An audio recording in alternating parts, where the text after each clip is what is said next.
Well, greetings, my scattered sisters and brothers in the Lord. Hope you have had a good week. Going to Kansas City, that just knocked me right out of my routine. But I'm happy to be back with you and thinking more about the Gospel of John, especially chapter 2, where Jesus does that first miracle, that first sign of turning the water into wine. And you'll recall that he and his disciples were invited to a wedding, and we get this line that they had run out of wine, that there was no more wine at the wedding. And Jesus' mother comes to him and tells him that there's no more wine. And Jesus' response to her is, "Woman, what does this have to do with you and me? My hour has not yet come." But then his mother tells the servants to do whatever he tells you to do. And all of a sudden, we see Jesus telling the servants to get 6 stone water jars, the kind that were used for ceremonial washing. And these were huge jars, about 30 gallons apiece, stone. So it's not like they just picked them up and carried them around. And 30 gallons, that's trash can size. And so to fill those empty jars with water, and then to draw some of the water out and to take it to the master of ceremonies, and when the master of ceremonies tasted the water that had become wine, he could not believe the quality of the wine, that it was better than anything that they had ever had. And he was remarking, why would you save this till the end? That normally you serve the good stuff first, and then once everybody's kind of had their fill and maybe a little bit inebriated, then you serve the cheap stuff. And so this wine that Jesus had made out of the water was superior to anything they'd ever had before. And then we get the line where the disciples saw this, saw that Jesus revealed his glory in this, and they believed. What we want to talk about today, the response of Jesus when it seems like he wasn't going to do it, and then also the quality of the wine. So Jesus says that his hour had not yet come, and so why do you involve me in this? In the Gospel of John, Jesus' hour is the hour of his glorification. And that hour basically includes the cross, it includes his resurrection, it includes his whole return to the Father.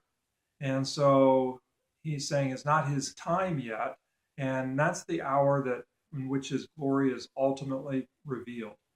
So it sounds like he's not going to do this miracle. It's not until chapter 12 that Jesus actually announces that his hour has come.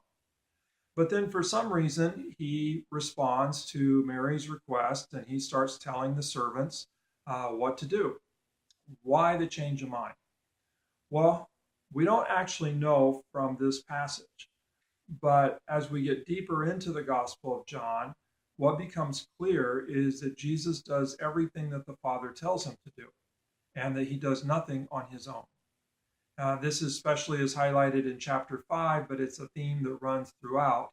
And so all we can do is assume that somewhere in there between Mary saying, Jesus, they've run out of wine, and Jesus saying, this doesn't have anything to do with me, my hour's not here, the Father must have spoken to him. And the Father must have told him, no, do this. It's time to begin this journey of revealing your glory, this journey towards your hour. And so in response to the Father, Jesus goes into action and tells the servants to fill the empty stone jars with water. So Jesus does everything in response to the Father. Second thing that I think we need to think on for a moment is they didn't turn to Jesus until they had run out of wine. It seems to me that all along Jesus could have given them this quality of wine, and especially if we think about wine in terms of a symbol for joy and a symbol for life. And Jesus was at the party, he was invited, and yet nobody turned to him. Even Mary didn't turn to him, his mother, until they had actually run out of wine. And yet all along he could have given them a wine that was superior to what they had. And I can't help but wonder, how often do we not turn to Jesus until we run out of our own wine? that we've invited Jesus. Jesus is there. Jesus has something that is superior to what we're kind of living off of, what we're rejoicing in, what we're finding comfort in. Jesus has something superior for us, and yet we don't turn to him until we reach that place of kind of bankruptcy where the word is run out of wine. There's nothing left. And so, what if they would have invited Jesus or turned to Jesus earlier in the wedding and recognized that, Jesus, what we have, it's going to run out and it's really not adequate? I wonder if they would have turned to him at the get go, if he would have had this superior wine for them all through. And that's kind of my main thought today. Maybe we need to not wait until whatever it is that we're rejoicing in runs out, whatever it is that we're finding joy or life in, until it runs out before we turn to Jesus. What if we turn to Jesus now? What if we turn to Jesus daily? What if we traded in whatever our old wine is, our cheap wine is, whatever? What if we traded that in now to receive the joyful, abundant, superior wine or life that Jesus has for us?